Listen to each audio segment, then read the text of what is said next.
All right, yes, you're welcome back, and I hope that you are inspired. Today on the show, like I mentioned earlier, we're discussing the spate of armed robbery attacks in the country. And to start off, I'd like to introduce my guest for today. And yes, we do have Sheila Kese Abeye Bachman. She's the Director of Police Public Affairs. And thank you so much for joining us.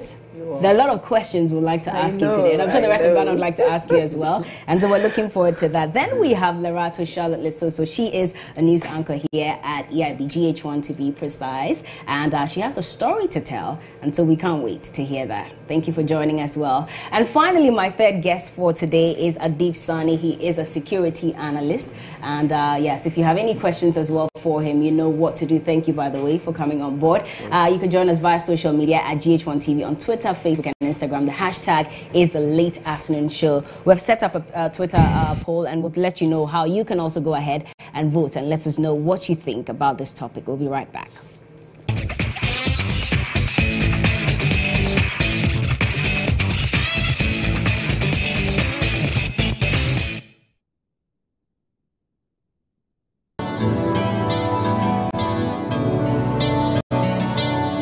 It's a beautiful day.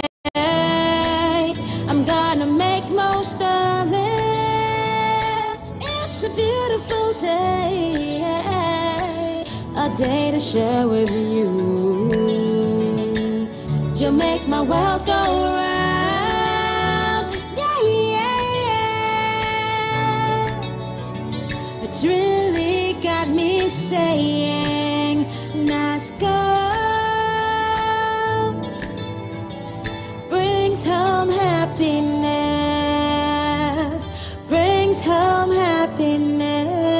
Experience the wide range of top quality and affordable electronics, phones, tablets, home and office appliances from NASCO. NASCO, bring home happiness.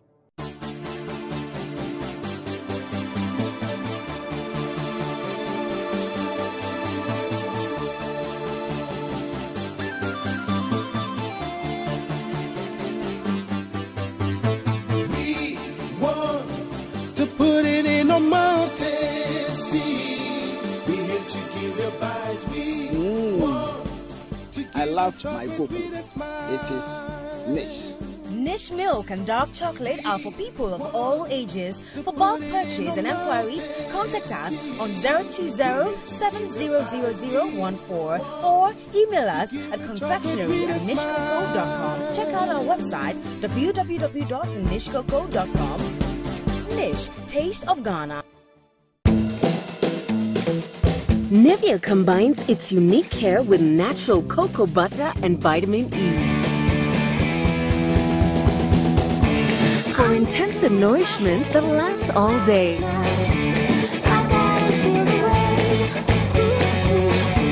Glowing, radiant skin. Cocoa butter body lotion from Nivea.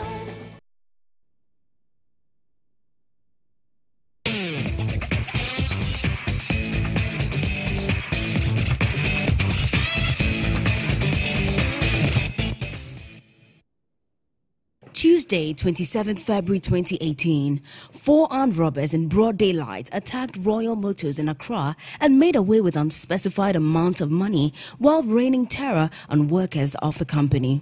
A few days earlier, several attacks were launched in Oyibi in Accra, where robbers stole from, raped and killed some of their victims, innocent citizens.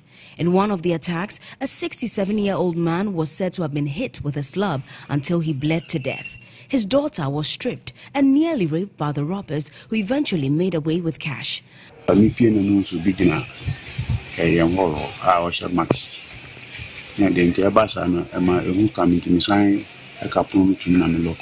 started shouting,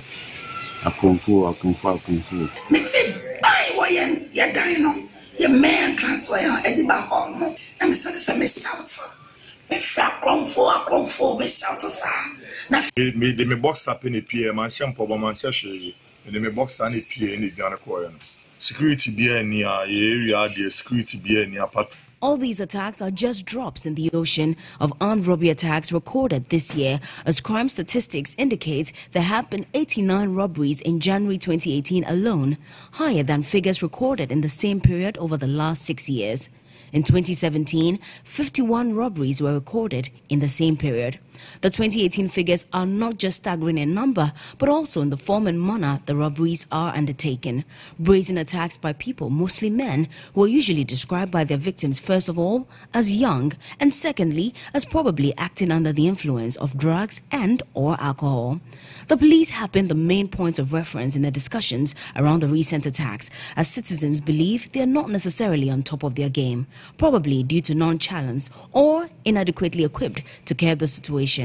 They, however, have made some groundbreaking arrests, with some resulting in the death of the robbers, like has been reported recently in Hacho in Accra. In spite of the disturbing reports of armed robbery attacks across the country, the Interior Minister, Ambrose Derry, has assured citizens of the police control of security. But can we really trust them? Are the police really ready? Do citizens have to begin arming themselves? How will these attacks be controlled? Are many young people getting involved in armed robbery due to high levels of unemployment? Are you a victim? How do you protect yourself? You're welcome to the Late Afternoon Show. Well, yes, and that was a little documentary to introduce you to our topic for today, the spate of armed robbery attacks in Ghana. And like I mentioned earlier, we do have Sheila Kessie Abeye-Bachman. She is the Director of Police Public Affairs. And also we have Adib Sani, who's a security analyst, and Lerato Charlotte Soso. She works here at GH1 TV, but is a victim of armed robbery attacks. And so she will let us in on her experience. And hopefully, if you identify with that, I'm sure that our team here can let you, learn a few tricks as to how you can protect yourselves. But Sheila, I'll start with you, because recently, just about a week ago, there was more like a shake-up in the police administration. What went into the thinking of that? Okay, so what everybody needs to be assured of is that changes in position in the service is a normal thing. Okay. It's a regular thing where an officer must go. I mean, Officer A can be posted to Officer B. It's strategic, and it's also for the operational exigencies of the service. So, yes, changes have occurred. It's a regular thing. It's not something that must really be extraordinary for people to say it's laughable or it's not laughable. It's a regular thing, and it's a normal administrative.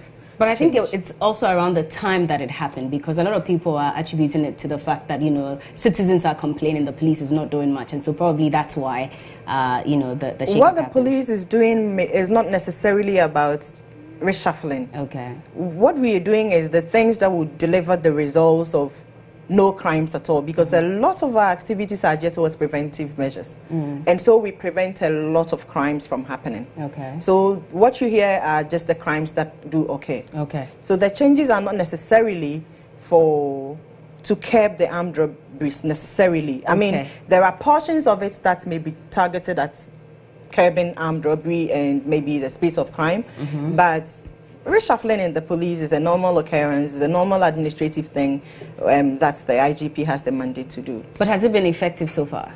Yes, it has. It has. Yes. Adib, let me come to you, because you are also a security analyst, and I'm not sure what position you are, whether you also thought it was a laughable thing by the police admin to reshuffle.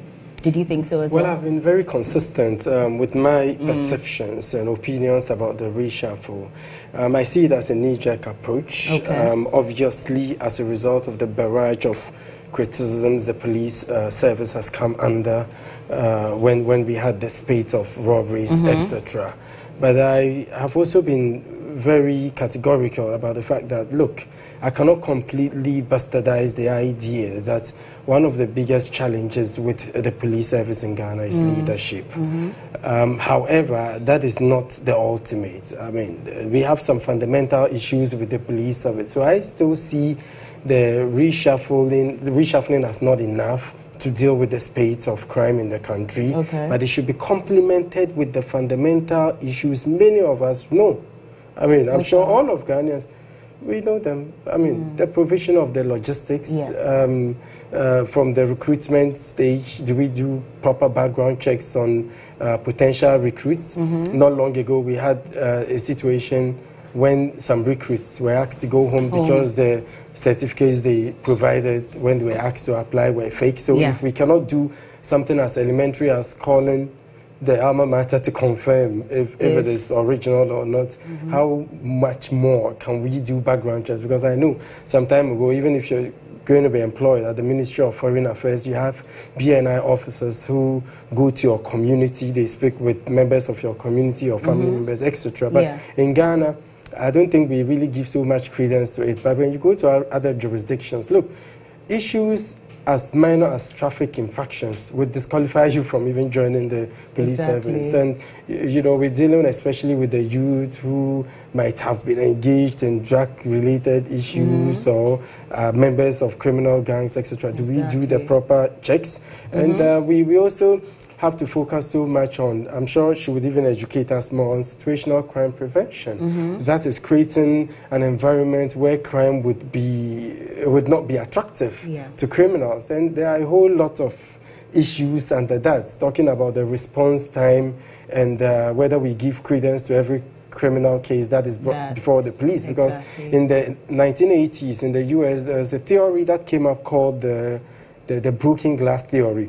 So as minor as an offense as a broken glass, if you don't give credence to it and do the proper investigation, the person who broke the glass will be emboldened to carry out a much more serious offense. And we should also look at the investigation regime. When someone does the wrong thing, do we have a database of fingerprints at least, let alone a DNA database? That's why I've been categorical about calling on the National Identification Authority to take advantage of it and put together a database of at least some fingerprints. I told you I've also been, I said on this network, I've come under attack before, a burglary, somewhere in Kaswa. And the thief left so many clues that we could have taken advantage to. You know, touchlights, the person touched so many things. I could even, it was visible, the fingerprints. And nothing was done. I went to the police in Kaswa. I reported to them, and I thought they would follow me back home to at least do some preliminary. They asked me to go and that they would come. To date. Till date. Nobody has come. You see, so when it happens, it gives these criminal elements more impetus, more motivation to carry out their crime, hoping that they would get away with it. Exactly. Lerato, let me come to you. Even before you narrate your story, I mean, having a discussion with you, was it this morning or last night? You kept hammering on the fact that you're concerned about yesterday evening about whether they have their background checks before they, recruit these security personnel. Can you throw more light on that? Well, I mean, I had to have a look at the security services that I have because I live in a gated community and supposed to be afforded 24/7 security with electric fans, the CCTV camera and the works, plus the human resource, which is the guard. But having a look at the guards, you look at them and they really look like everyday, people. They don't have weapons, or perhaps if you see one with a weapon, it would just be the one that they could hang around their waist. But you ask yourself, how prepared and ready are they to respond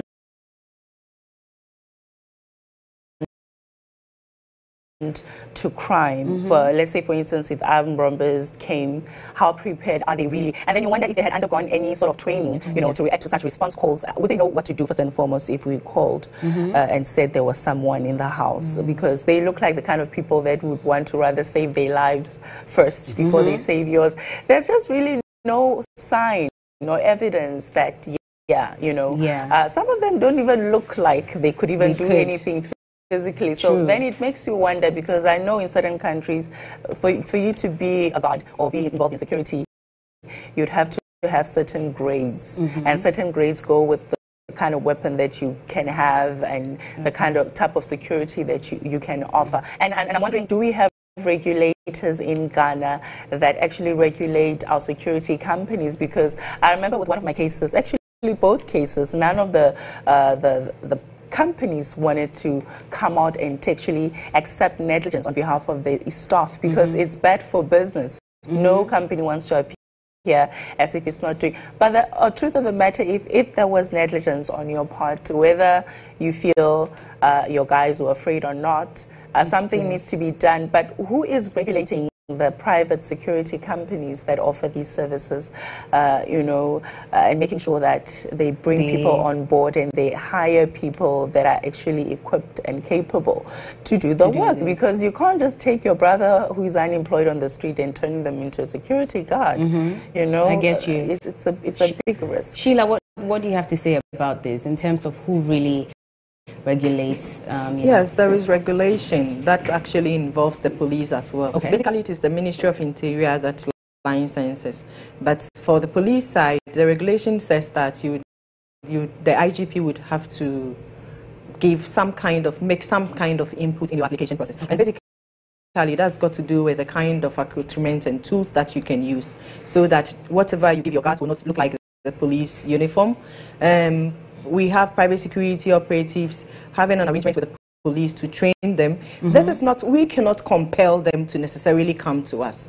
And I do know that such regulations are all under review to see how police, because that is a private organization, that is not the police service. For police officers, the recruitment procedures are different and the training schedule is different. So Larato is basically talking about private security operatives, isn't it? Yes. And if you want the police to train you in that regard, you can approach the police, and they have definitely because what the law says and the involvement that the police must be as part of regulating or registering or licensing your private security organization. It's not mandatory for the police to train your officers. But yes, I mean, sometimes there is some kind of involvement regarding the kind of tools and resources they can carry, and the uniforms must not be so similar to mine, such that if you see a private security guard next to your house, you think that the person is a police officer. No. That means that we can't necessarily trust in most of them then, especially if no background checks. Some of them could be criminals themselves. Exactly. Yeah, it's quite scary, I must say. But I mean, even coming back to the police as well, there's been conversations about the administration being under-resourced, logistics, and people keep talking about that all the time. What really is the problem? Yeah, we have a deficit of not only tools and resources, but even manpower. But this has been so over the years.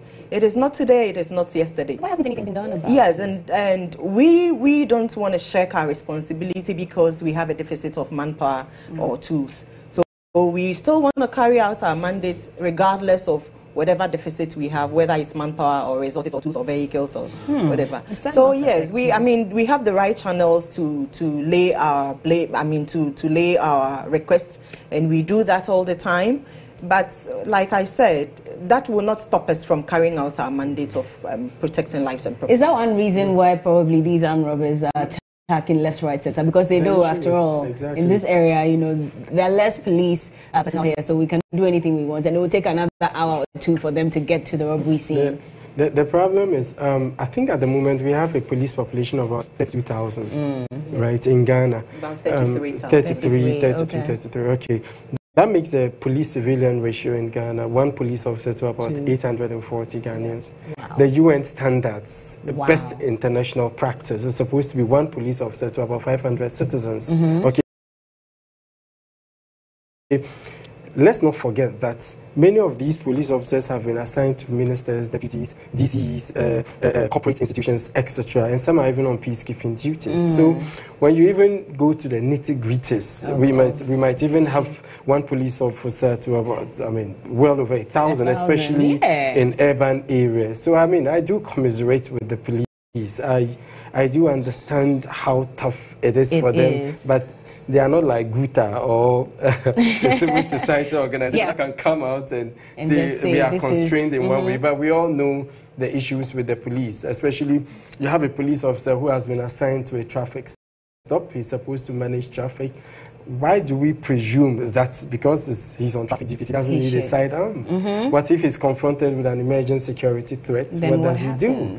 This is the case. Now we have the armed robbers who are better armed even than the police. They are. And, we're even hearing stories I've been very critical of the police of the police high command, because you have some of them sitting comfortably in their air-conditioned offices. Before you get to them, your phone is taken away from you. You are subjected to metal detector checks, etc. Yet they have sidearms. So what happens to the junior officers out there? So it becomes quite complex and when looking at some of the issues confronting the police. But that again raises some issues over getting the people to take part in the policing, since you cannot have the police everywhere all the time.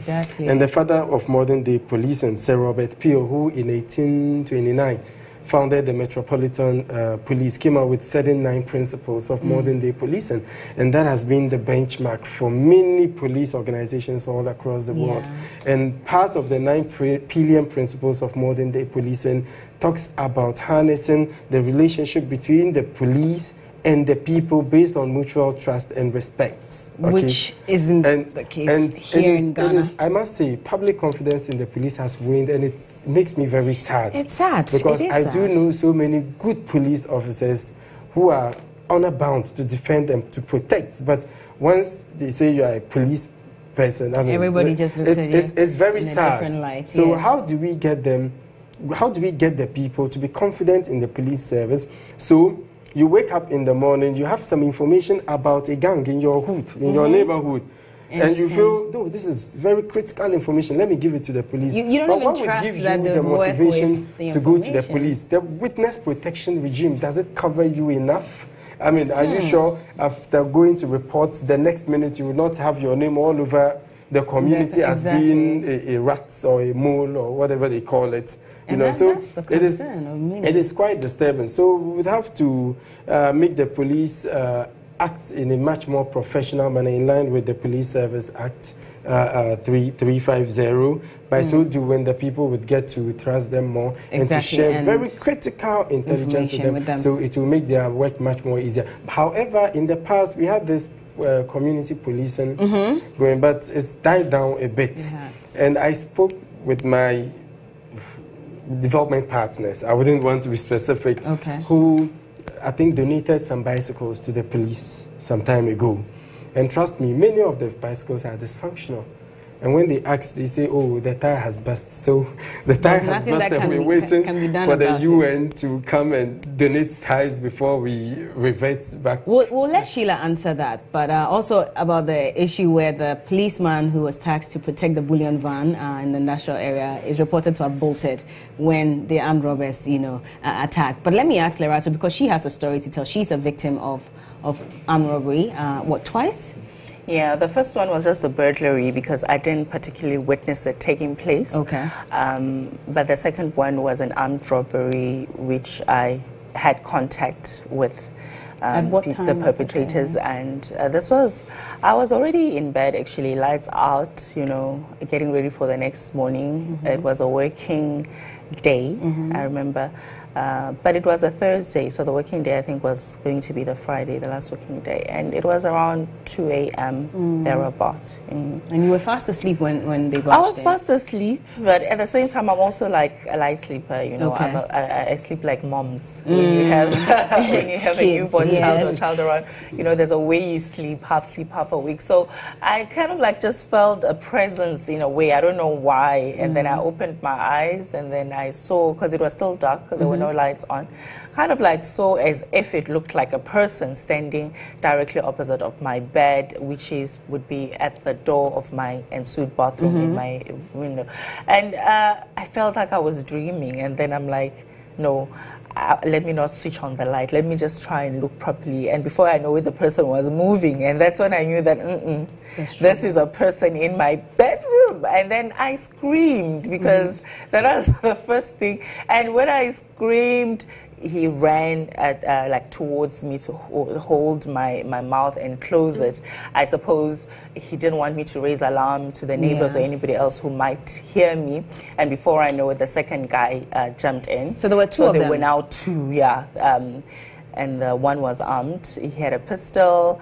He was too happy to be pointing the pistol at me. And remember, Bella, I'm a woman. I'm alone in this room. I'm in bed.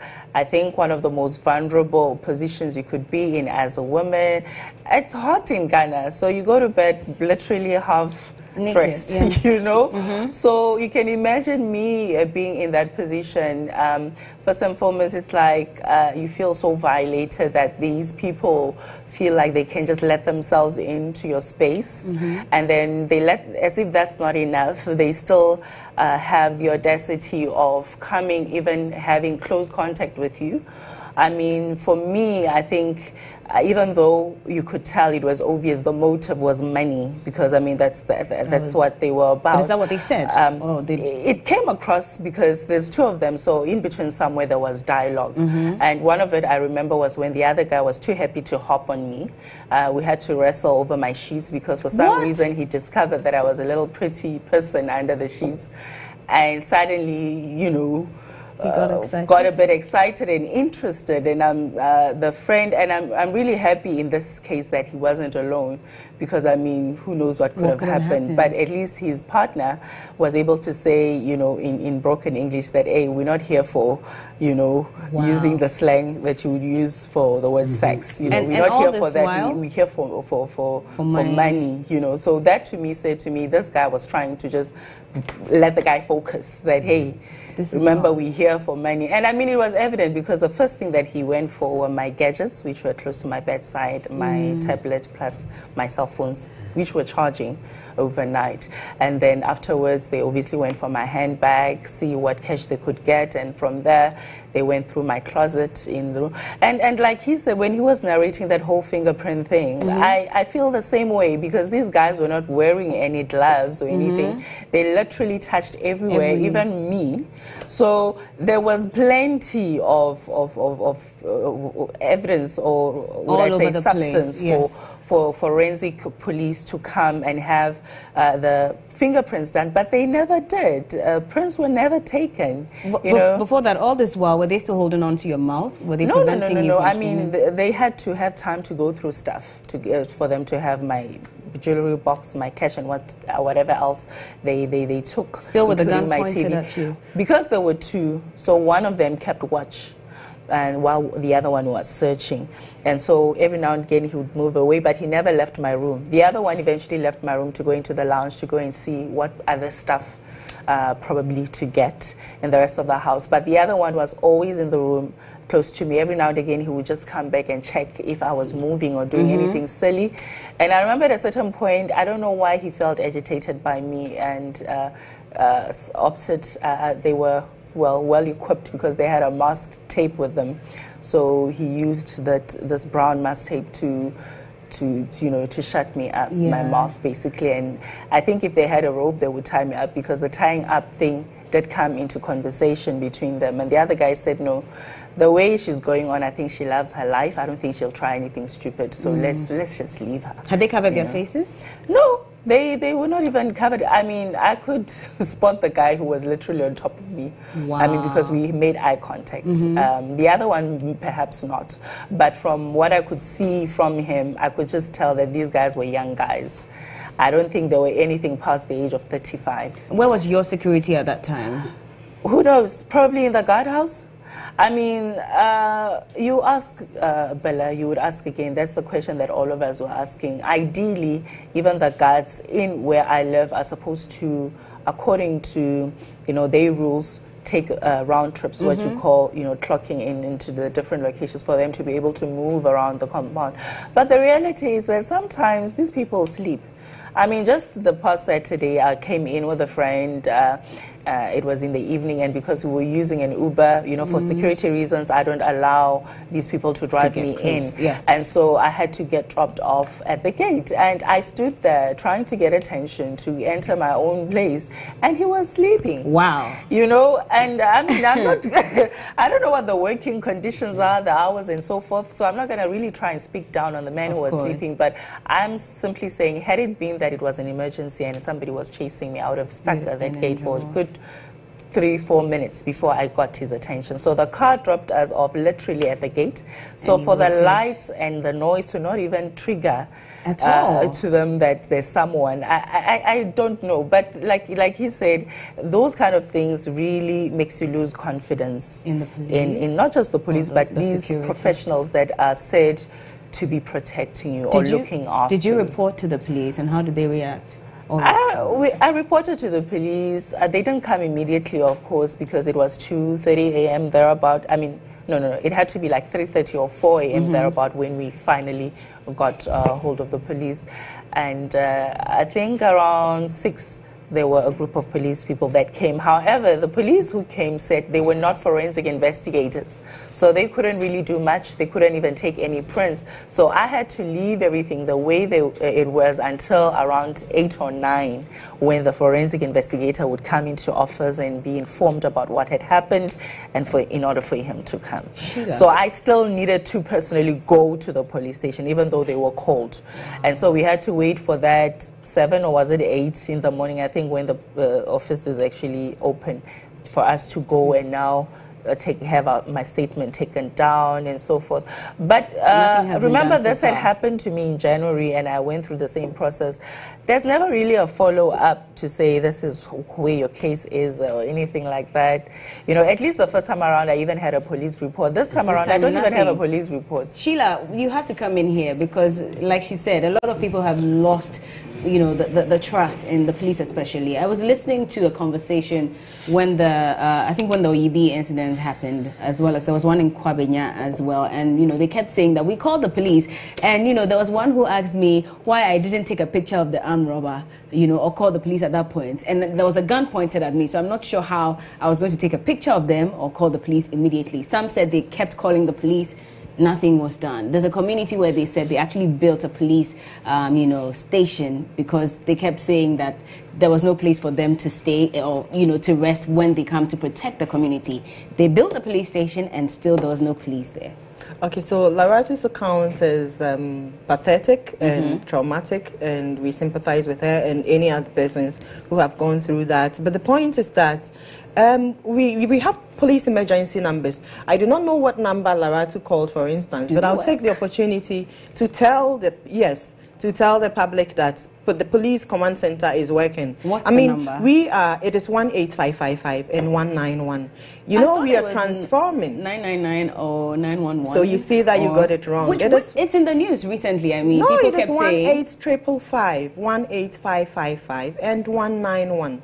Those are police emergency numbers. If it is not emergency, obviously we would require you to go to the closest police station where you can have men handy. But the emergency numbers are working. I am not saying that because I have mentioned the numbers you should make prank calls. No, because if you continue to make prank calls, we may blacklist you. Yeah. But the emergency numbers are working. You know that we have rolled out a transformation program, as Adib said, modern day policing. We know that there are certain things that we have not been doing maybe to meet the needs of time, but we are transforming. For instance, if you look at the reshuffle, you would see that we have elevated the Office of the Intelligence Unit to a Director General position, because intelligence gathering is also very important for our work. So there are several things we are doing, some that you may not see, but for something like emergency, the command centers, now we have command centers structured emergency command centers in 3 regions. We have the command center in Accra, we have the command center in Kumasi, we have the command center in Tamale. All these command centers have over 24 telephones that can respond to you at the same time. You call, and then depending on which location you are, it will either go to Tamale or come to the Accra Center or go to the Kumasi Center, and we will respond. I'll let you pause here, please. I have Kweko BAJ on the line. He works with Star FM, and he also wants to narrate his audio. Thank you, Kweko, for joining us. Hi, good afternoon, Bella, and good afternoon to your guest. Good afternoon to you. Thank you for joining us. So, Kweko, you also have been a victim of armed robbery. What exactly happened to you? All right.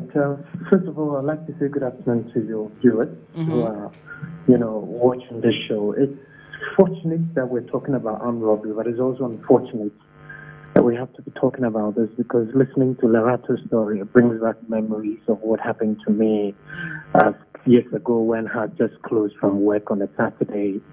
And then I was an entertainment producer for an entertainment show on radio. Okay. So after my program on that day, I had to attend a number of events, because we go for some of these events, so we are able to couch story ideas and then discuss them on our show. So On that particular day, I finished my program. I finished my rounds around 11 o'clock. The final show was at Legon. I think it was a whole week. So I left. It didn't even end. I had to leave because I was tired. And then I drove home at Tantra Hills. Just when I drove into my house, before I was entering the house, I saw a car light at, just nearby, which then told me that there was a car coming. And funny enough, I thought I should quickly drive in and then just come out and come and shut it off because it was 11. And usually at that time, I don't, want to bother anybody to come and open the gate for me. So just when I had drove into my house and walking out to shut my gate, then I see this saloon car parked in front of my gate with 3 young guys. Well, these guys were well dressed.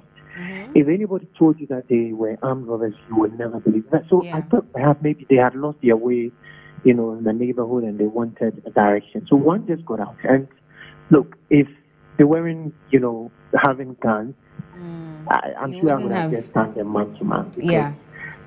They were smallish. I mean, these are young girls. I mean, guys, I would just want to refer to them as teenagers. Then one just said, move away. And I'm like, what is happening? Then he realizes that, I am tall and I may be able to, attack him. So another guy then comes out of the car and he shows his gun to me and says, I should just lie on the floor and not look at them. Wow. And my car engine was on. So the other guy who came out there then sat in my car, quietly drove out of my car, my house. Oh, yeah. And then he was just ready to move the car. So he told the guy that, you know what, come and let's go. We have the car. He has his laptop, his phone, everything is in the car. So come and let's go. At that point, I was so shattered. I didn't know what to do. I had to just keep quiet because then I realized my siblings they heard the noise and they wanted to come out. But they couldn't. And I'm sure if they had tried, intervening, any of these guys could have just shot them. So I screamed and I said, look, nobody should come out. I'll be able to handle it. So I told the guys, you know what, just take the car. If the car you want to go with it, go with it. Don't do anything. They said, am I the one supposed to tell them what to do? So they actually fired gunshots. They did. And I remember one of our dogs lying there, saw it, and then he jumped. Apparently he saw one of the bullets or whatever heading towards my dad. So he then jumped at me and then pushed me off, and then I fell on the floor. And then they took the car away. They took everything away. That was it happened within some 10-15 minutes. Have you reported? Did you report this to the police? Immediately at that point, you don't know what to do. The only place you think that you're going to get comfort is a police station. So around that time, I walked from my house. I don't know if you know Achimota very well, but we walked from Tantra Hills to the Mile 7 police station. That was the nearest, police post in my neighborhood. Just when we got there, we told them, this is what has happened, blah, blah, blah. There are bullets on my compound. Can we get somebody to go with us, blah, blah, blah. They said a crime officer was nowhere to be found. Wow. So I should just sit on the bench there and relax. When he comes, go with me, to my house. And just then I start, I'm a journalist. Then I was, I was practicing, journalism. People come to report to us incidents of armed robbery and how, and you don't get any sort of front response from the police and all that. And so I then felt so bad that, look, this is real. When they come and they share their stories with us, it's very real. Same thing that happened to me. And could you believe that at that moment, something just told me, you know what? Forget it. This is not going to go anywhere. And I guess you haven't retrieved your car till now, or recovered it till now. I had to forget about it. Maybe because I was working in the media then, my employers and allowed our platform to talk about it. There were stories all over the place, and all that. But there wasn't any practical, if you like, response or headway in getting my car back. That was my first car for Bella. Wow. Working so hard and putting money. I'm sorry about that, Kweku. I'm so sorry about that. But unfortunately, this is where we'll have to end the conversation. But thank you so much for sharing your experience with us. I'll come back to you, Sheila. And you see, there are, stories and stories about how the police just didn't seem concerned about what happened. It's like they've become so used to it that if you come and report a robbery case, they're like, oh, sort of, not exactly the words that the police would say, but that's why we're losing confidence in them. No, but that is not proper. If a policeman decides not to act as you expect him to act, I mean, there are channels of reporting the policeman. But you should still continue.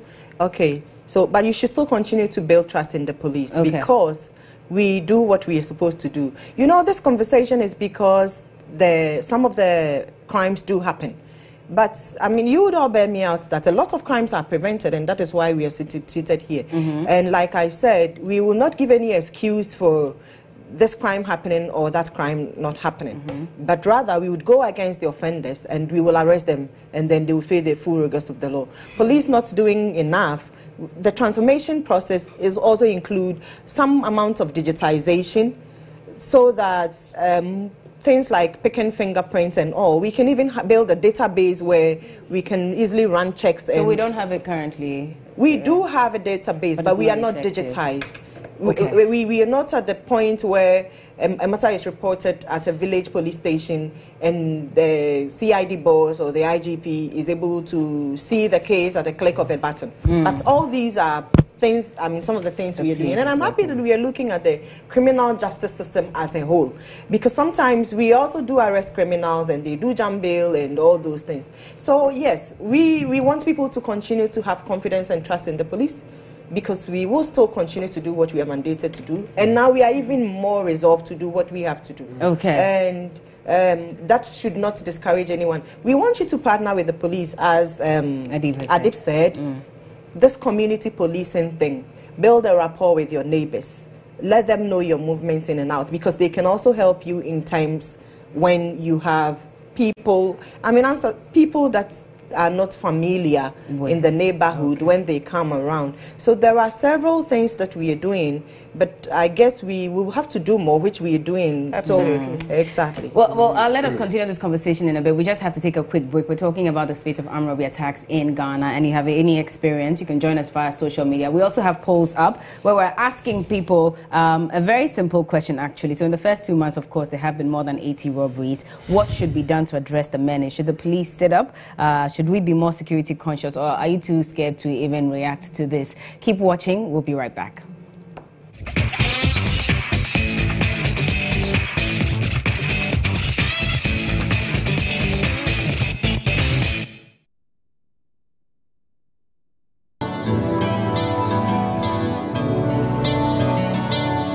It's a beautiful day. I'm gonna make most of it. It's a beautiful day, a day to share with you. You'll make my world go round. Yeah. It's really got me saying, nice girl.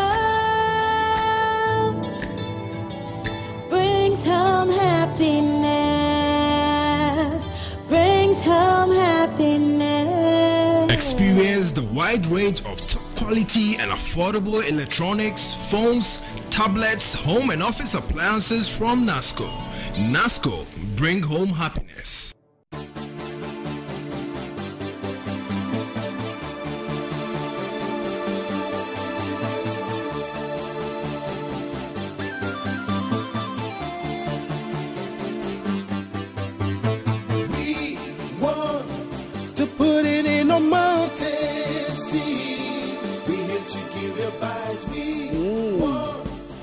I love my cocoa. It is Nish. Nish milk and dark chocolate are for people of all ages. For bulk purchase and enquiries, contact us on 020-700014 or email us at confectionery@nishcoco.com. Check out our website www.nishcoco.com. Nish, taste of Ghana. Don't fear the sun. There's a new revolution against persisting spots and scars. Caratone presents the new BSC Black Spots Corrector. With its 3-in-1 formula, it eliminates all spots and marks that are on hands, feet and elbows. The B-carotene nourishes the skin. The DSP-10 protects from the sun. And the collagen regenerates the cells. For efficient results. Your skin has never been so wonderful.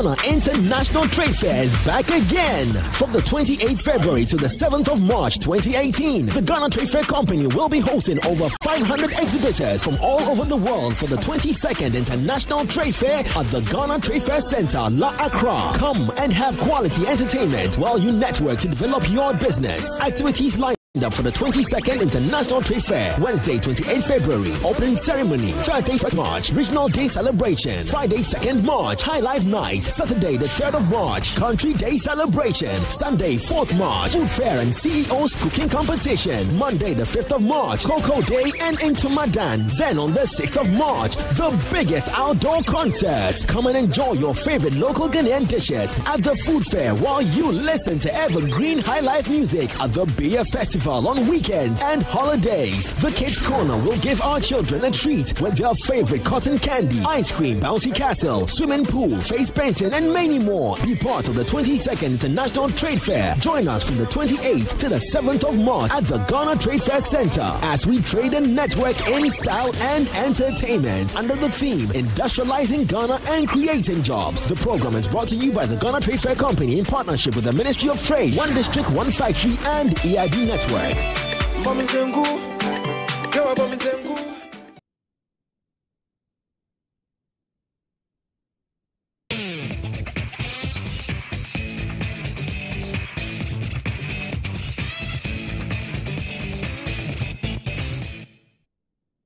You're welcome back. It's still the late afternoon show, and today we're discussing armed robbery. We have Sheila Kese Abeye Bachman. She is the Director of Police Public Affairs. We also have Adib Sani. He's a security analyst, and Lerato Charlotte Lesoso. She is a news anchor here at GH1 and a victim of armed robbery. And just before we went on the break, we were discussing, all the issues that has to do with armed robbery. If you have any questions, do so by sending them via social media at GH1 TV on Twitter, Facebook, and Instagram. We have activated the phone lines as well, and we have a Twitter poll, so go on GH1 TV and do drop your answer. But let me just come back to the issue of whether, the spike in armed robbery in Ghana is due to high unemployment rates and, galamsey issues as well, because that's what everybody is saying as well. That Bella, we cannot in any way justify crime or the commission of it with the reasons that there is unemployment or anything.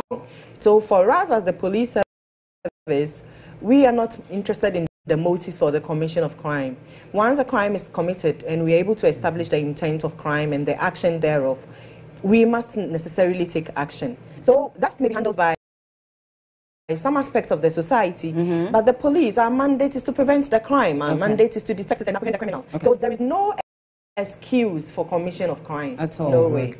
You see, the issue is no crime can ever be too justified. I mean, I do understand the issues regarding youth unemployment, especially in the country. On annual basis, you have hundreds of both private and public tertiary institutions churning out thousands of graduates who already come to join the backlog. But when you look at from a conflict analytical perspective, I mean, sorry to draw us back into the classroom. There's a theory called the pin theory, that is the opposition interest need theory. Okay, it looks beyond the narrative, which is usually constricted to the youth not having jobs to do. But when you go deeper, the interest needs, you get to understand is a culmination of some socio-economic, geopolitical deficits in our society that is pushing the youth into committing crime. I'll let you hold on, please. We have a caller on the line. Hello? Hello? Hello? Hi. Hello? You're calling from Takoradi? Yes, please. Sorry, your name again? Deborah. Deborah. Okay, thank you, Deborah, for joining us. What do you have to say, please?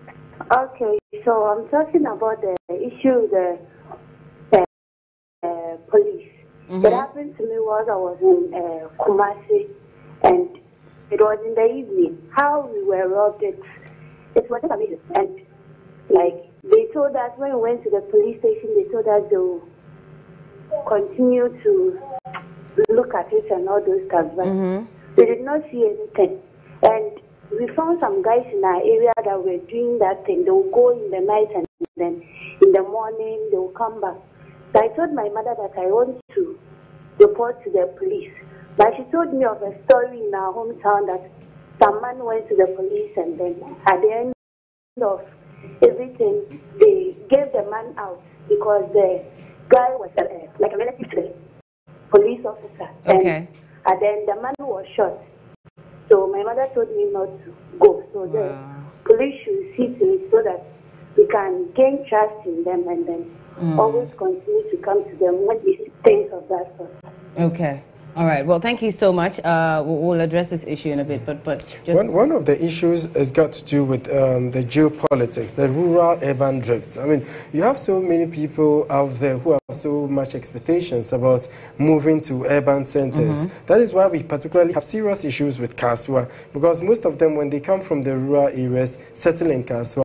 When they come, however, and their expectations are not met, that is when you have them going into land guards, which is usually a precursor to much more serious issues. So we cannot completely bastardize the issue regarding unemployment. That is why I've been very emphatic about the fact that, look, in as much as we're concerned with the Buga way of ensuring security, we should complement it with certain social interventions that are targeted at the most vulnerable youth. Okay, Oba is on the line. Hello, Oba. Thank you for calling.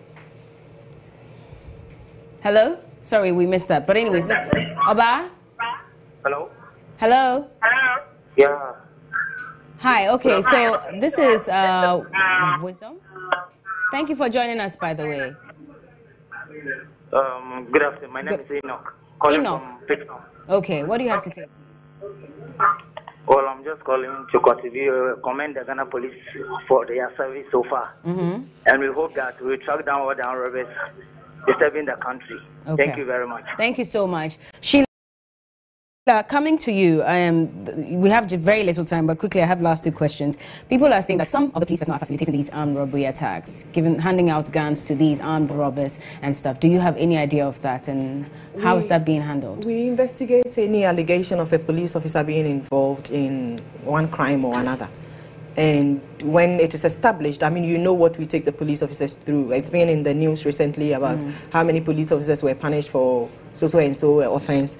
So because if we are supposed to enforce the law, and now people are accusing some of us of doing the right, I mean, the opposite thing, then definitely we won't sit down and, I mean, consent to those things.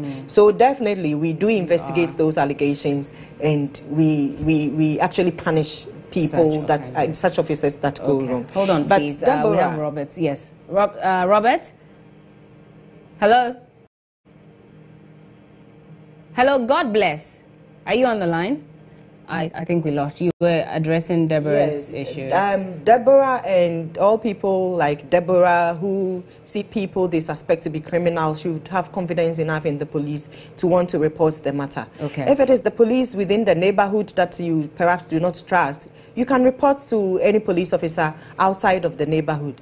The fact that one person might have encountered such an experience should not stop you from doing the right thing. We encourage such people to report to the police any suspicion of criminals or criminal activities, and we will investigate them and definitely sift out the bad ones amongst us. Okay, now Cordy says that there are some people on our streets patrolling, claiming they're police officers, but they don't wear their uniforms. They only wear black shirts. So we can't tell who is who. If an armed person in black stops me, should I stop? I mean, how do I know that these people have been tasked to protect us? This, I will note it because we will have to investigate it. But police officers patrol where we want you to see that they are police officers, and they will approach you to say they are police officers. They are always in police uniform. Okay. You know how to identify the police. Of course, there are some police officers who patrol in mufti, but those police officers are not really supposed to approach you to introduce themselves as police officers. We gather intelligence in all manner of forms. So sometimes we get engaged in all manner of vocations just so we can gather intelligence. Emmanuel. Looks like we're missing, our callers. We're so sorry. We apologize for that. Lerato, quickly, have you been able to get over this experience?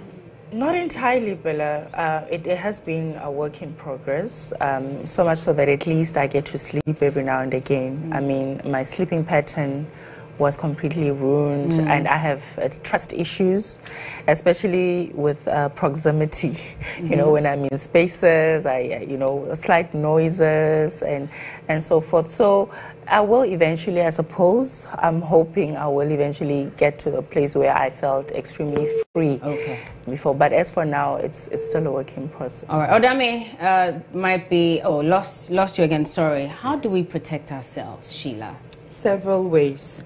So, for instance, I am happy when Loretta was talking about her, when she was attacked, she didn't really do anything like struggling with the police officer. So, on case-by-case basis, with the armed robber, sorry.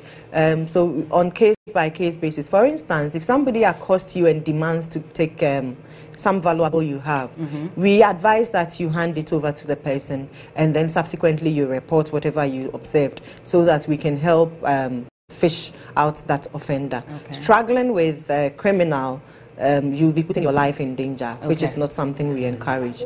For items that we keep at home and even for things like mobile phones, you can mark them such that later we may be able to recover those stolen items for I'll let you hold on. Al Hassan is on the line. Hello.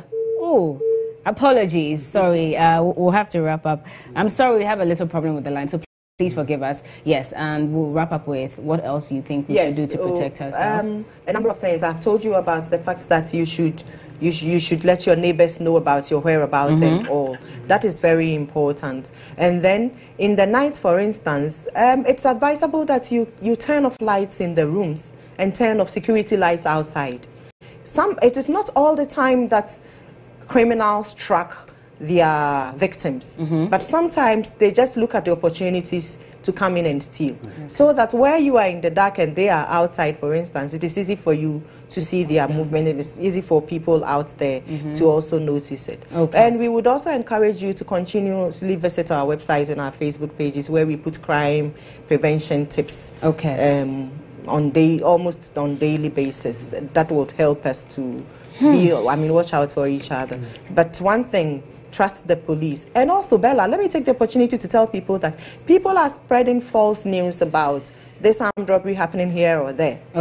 Spreading false news, rumors, and any other messages, or even reproducing them, that causes fear and alarm, or that is likely to bring instability, is a crime, and you can be arrested and be prosecuted for it. So people should stop that. All right. So we had a Twitter poll up. We're just going to project it so we see what people prefer. So we're asking if what could be done to address this menace of armed robbery. 55% said police must sit up. 38% says be security conscious. And 7% of our viewers are saying that they're too scared to even think about what should be done. I would also like to say quickly that I'm not the one who's asking people for money in order to put them on TV. There's a Facebook page, and once Sheila is here, I will deal with her so that she can help me so we arrest this person. I am not the one asking you to call any HR here at GH1 TV to ask you to pay some money to join me on TV. That is not me. That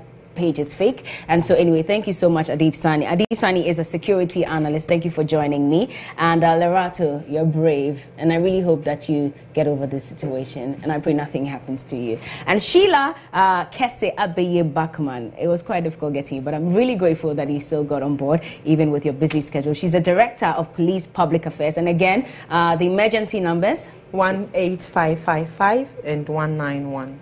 So whenever you find yourself in a situation where you need to call the police, you know what numbers to call. My name is Berla Mundi. This has been the Late Afternoon Show. The repeat is at 10 p.m. today, and so please don't miss. Special thanks to Virtually Chic for my outfit, and special thanks to our sponsors, Niche Chocolate Taste of Ghana, Electroland Ghana, and finally also to Lifestyle Gallery. Good evening.